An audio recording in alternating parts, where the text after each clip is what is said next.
All right, everyone. Welcome back to the land of Chem.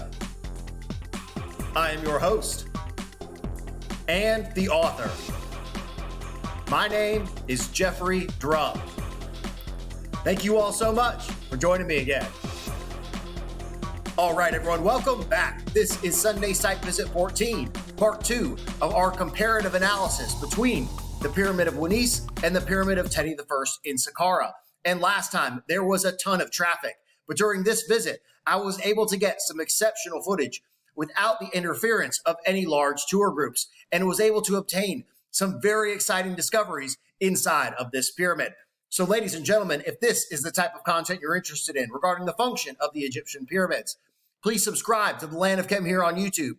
Click that little notification bell. Like, comment, and stay tuned. If you want to help support the channel, thelandofchem.com. If you want to follow me on Instagram, my handle is @thelandofchem. Ladies and gentlemen, I think that is it for today's intro. So without further ado, let's get right to it. All right, everyone, here we go with tonight's episode. So as previously explained, the Pyramid of Teti I that you can see here has very similar components to the Pyramid of Winis that you saw in the previous Sunday site visit. However, inside of this pyramid, there are some very small yet significant differences in the configuration, which would have been directly related to the function and product of this structure. So with that being said, ladies and gentlemen, here we go with Sunday Site Visit 14, and I hope you enjoy. All right, everyone, welcome back. We are now here inside the Pyramid of Teti I, also in Saqqara, to continue our comparative analysis between this structure and the Pyramid of Winis, which you just saw. And I'm here inside this, I'm not going to call it the primary reaction chamber, as I haven't put together a conclusive hypothesis on the function of this structure yet, which I have with the Pyramid of Winis, and that will all be coming up very soon. But today we're looking at the differences and similarities between the construction of the Pyramid of Winis and the Pyramid of Teti I. And we're going to start here. And the first thing you may notice is this massive piece of granite here and here. And I just noticed in the floor here what appears to be a piece of basalt in the floor in this section here, which is certainly different than what we saw in the Pyramid of Winis. And you'll also notice there is no trough or conduit at the top, or at least not that we can see. Again, this is all modern restoration work here.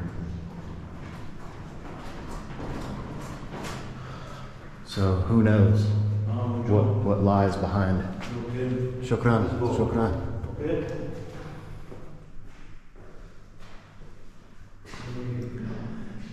And container made of the same material.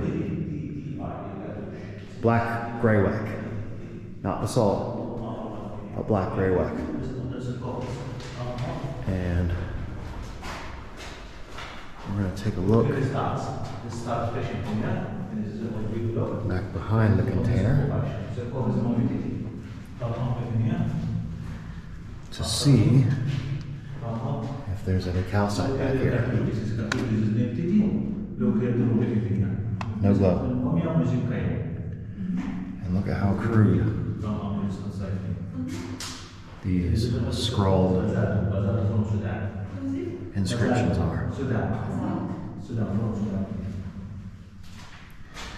There's barely even a straight line anywhere in this. Right, this is chicken scratch. I hate to say it like that, but that's what it is.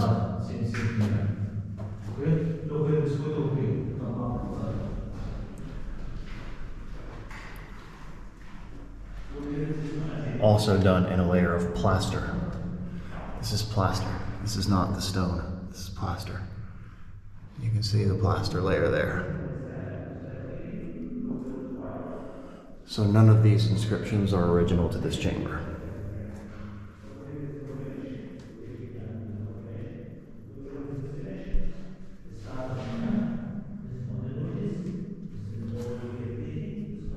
So again, there's no way to tell if there is a trough or conduit at the top here.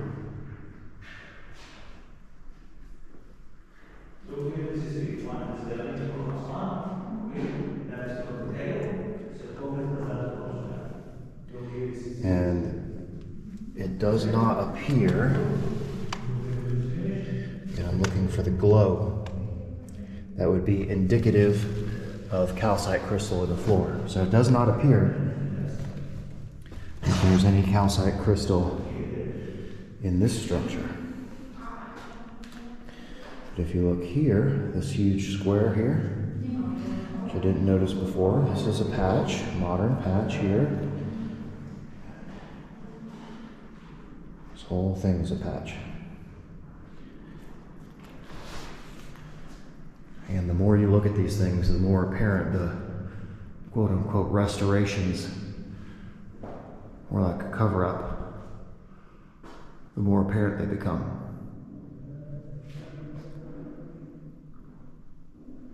And then looking here, this is certainly a collapsed beam here that's fallen out of the ceiling.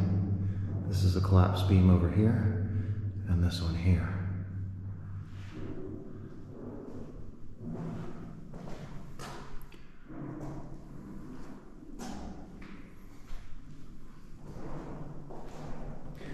Again, you see this piece here. It's been anchored into the wall there.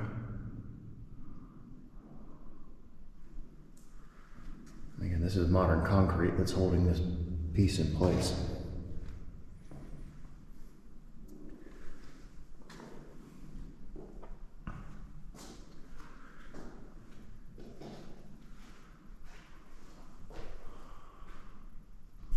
So, again, let's recap. Comparative analysis. Hieroglyphs that were added layer into a layer of plaster, not original to the structure. Container made of black greywacke, also the same.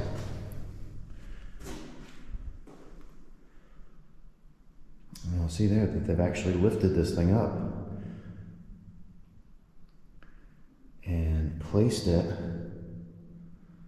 on a pedestal of modern. This is all modern down here at the bottom. They actually lifted this thing up off the ground at some point. It looks like it's been reconstructed. You see this piece here? So yeah, it's probably in pieces. And they rebuilt it and put it back up on top here. So now, let's get a closer look at these housings here, which is a difference than what we saw in the Pyramid of Winis. Again, these inscriptions, which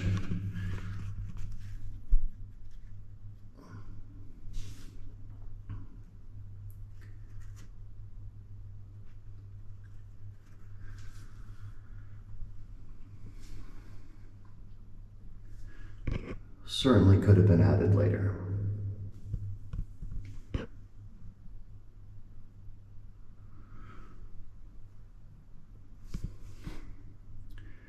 Because it does appear, if you look at the rough surface texture of the container itself, then this part has been smoothed out so that they could carve the inscriptions after the container itself was cored out, because they did use core drills, tubular core drills, to remove all this stone. So the core drill went into the structure, or into the container, to make circular cores, and then they popped those out, leaving an emptied, hollowed out space, which was then finished. But these housings are very unusual, because it implies that something slid and locked into place within this container. And very fortunate to have some time in here alone today. So as you saw in the previous episode, it was packed in here last time. This little hole here has my attention. It's a rather big hole, quite a large patch in the floor.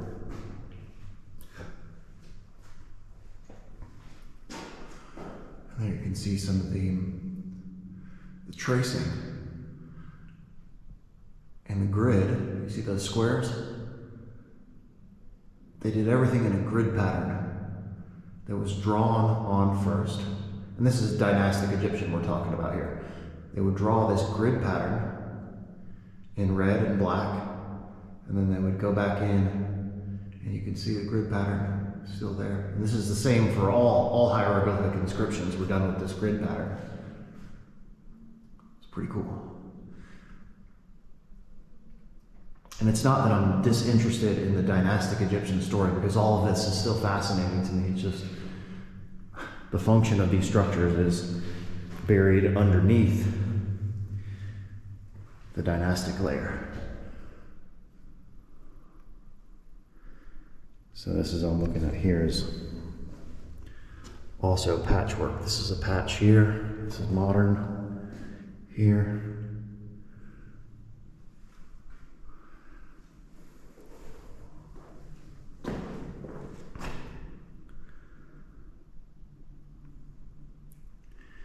And this is a layer of plaster. As we saw in the Pyramid of Winis, pretty clear evidence of that actually. So this is another interesting difference to what we saw in the Pyramid of Winis. There was nothing, again, this is not ancient, this is all modern restoration. See those blocks and the cement, and they put this thing back together, but why the hell would you put this thing here? You know, A, what was here originally, and why would you go through the effort of putting these blocks back together here in this corner, unless there was something underneath there. It does look like, because this is a piece of the original wall here, this is a little bit different. This part here looks like original masonry of the structure.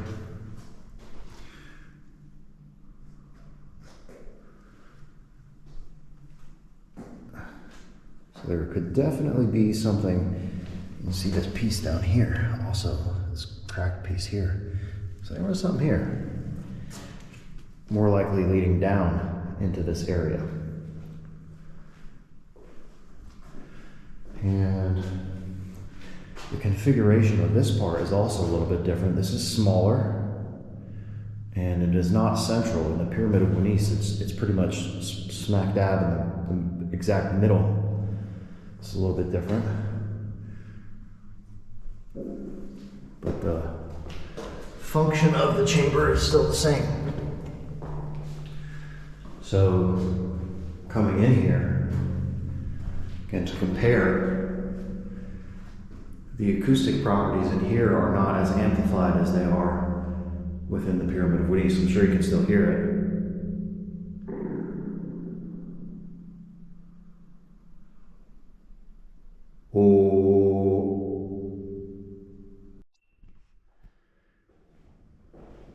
And I wonder if removing the partitions that we saw before changed the acoustic properties inside of here, because it doesn't have the same pitch.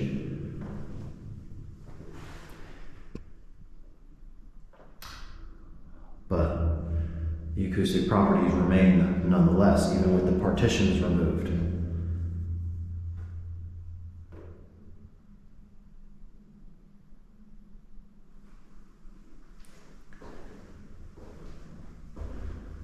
So now, again, it's been absolutely amazing to get some time in here alone today. Last time it was absolutely packed inside of here. So very fortunate.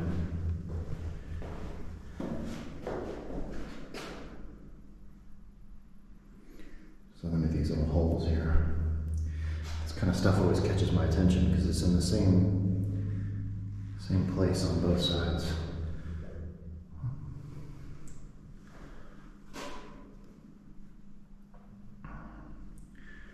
So I was wondering why would they do that? What was chiseled out of there.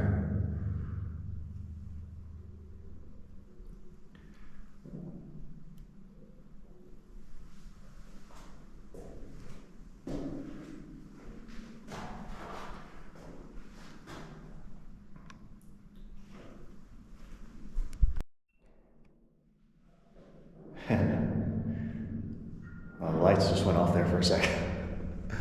So I'm standing here in the center between these two partitions. And if you make a little chant noise or whatever you want to do, I can literally hear the echo moving out from this chamber into the primary chambers. So now let's go in this direction.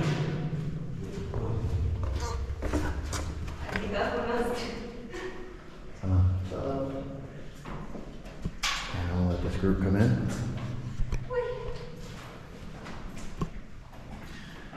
And pretty big differences in terms of the construction. The overall configuration of both monuments is very similar.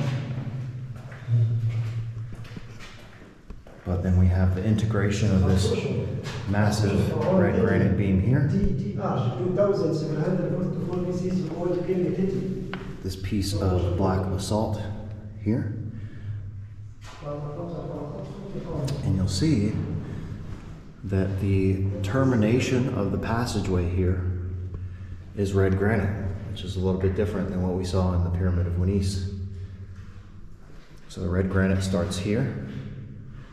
And we'll proceed into the passageway. It's also on the floor here, red granite. Red granite here, here, here, and also in the ceiling in this entire area here.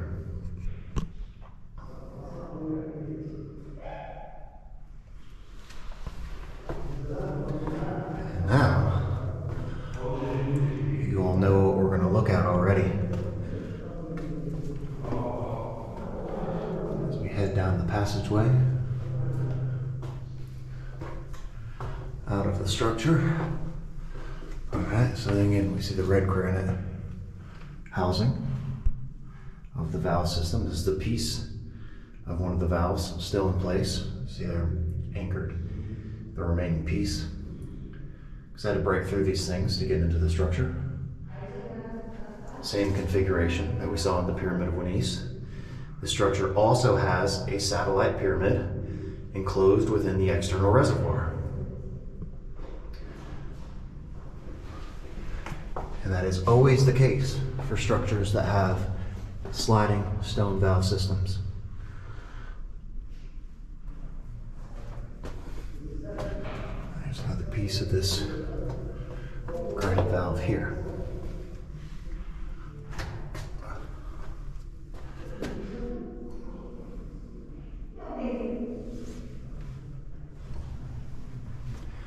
Alright, so now we're coming to a point of interest here.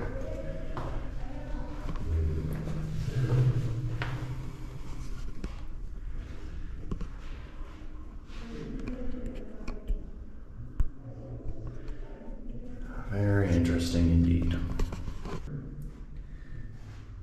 So this does appear to be a patch here.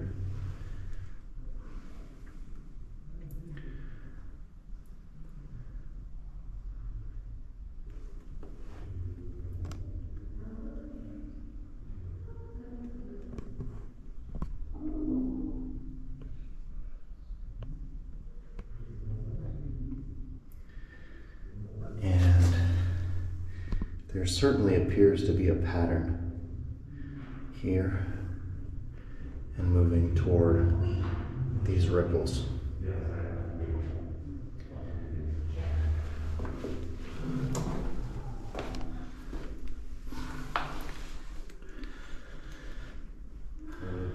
So the question is, what caused this? Question number one. Question number two, why is it only on this block? It stops right there. And it does appear that there is some patchwork here.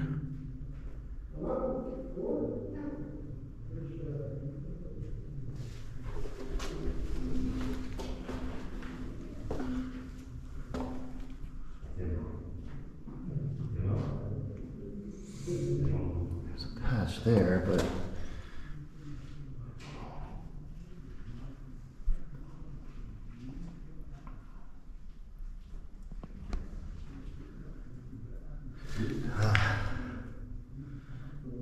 trying to see if there's some concrete fill-in in here.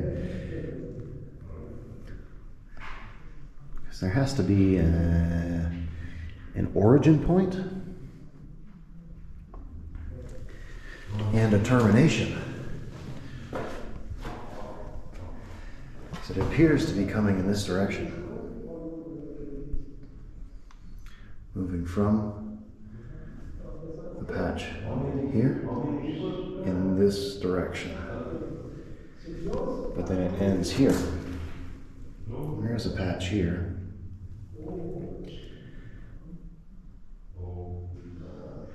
So perhaps it wasn't meant to drain here, but rather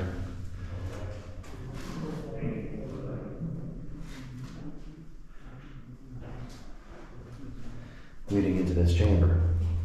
And here you can see another patch in the same location as the patch that we saw in the Pyramid of Winis at the bottom of the northern shaft here.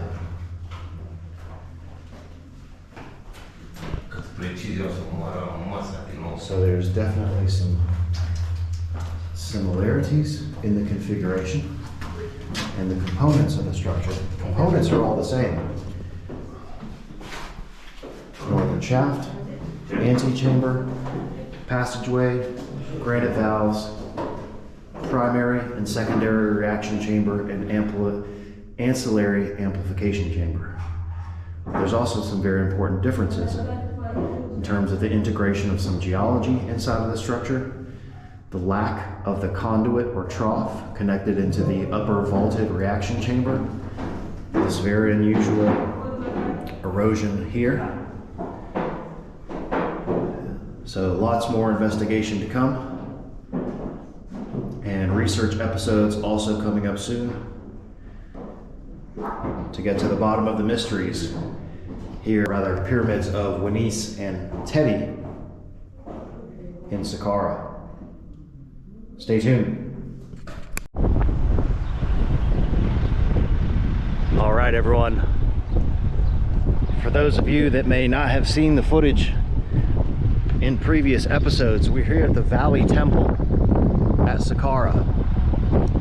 And this area is the location of the ancient harbor. And this whole area would have been filled with water during the period of the inundation of the Nile River flooding would have brought the water up to here. Boats docked in the harbor.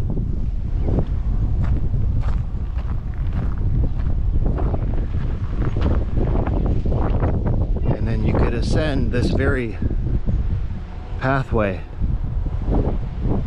into the Valley Temple.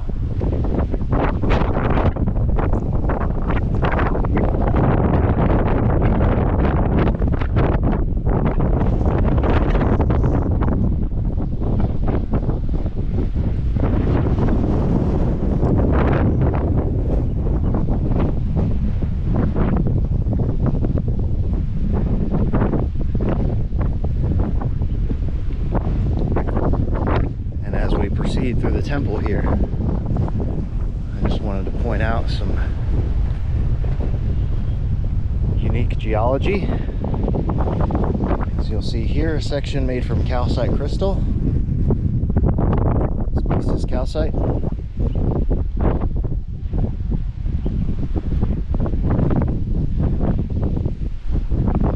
All of these pieces here. You see the crystal here.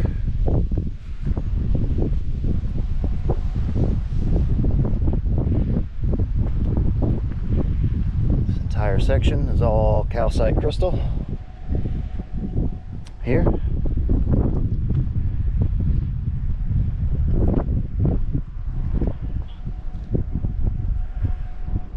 And there's another entrance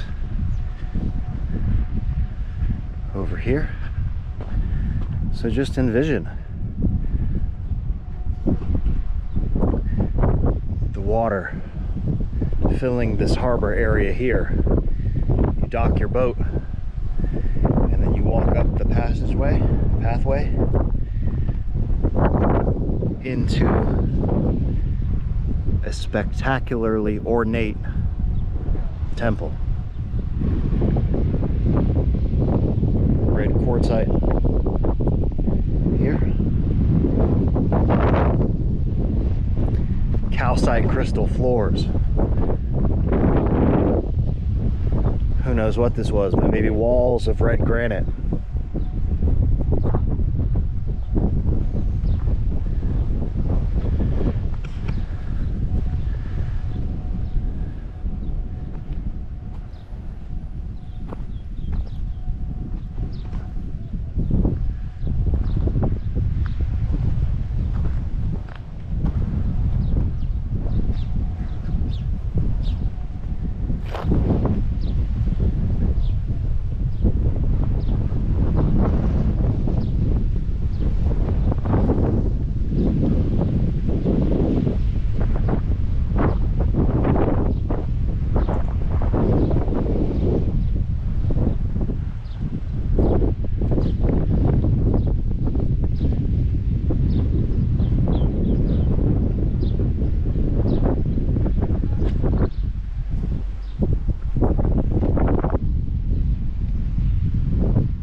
Absolutely gorgeous.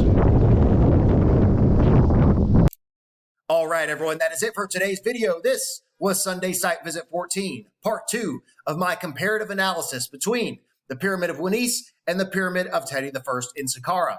I really hope you enjoyed today's video, and in the next episode in the series, I will be discussing the properties of black basalt in relation to the operation of the pyramids and adjacent temple systems. So if this is the type of content you're interested in regarding the function of the Egyptian pyramids, please subscribe to the Land of Chem here on YouTube. Click that little notification bell. Like, comment, and stay tuned. If you want to help support the channel, thelandofchem.com. If you want to follow me on Instagram, my handle is @thelandofchem. Ladies and gentlemen, I think that is it for today's video. So I will see you next time.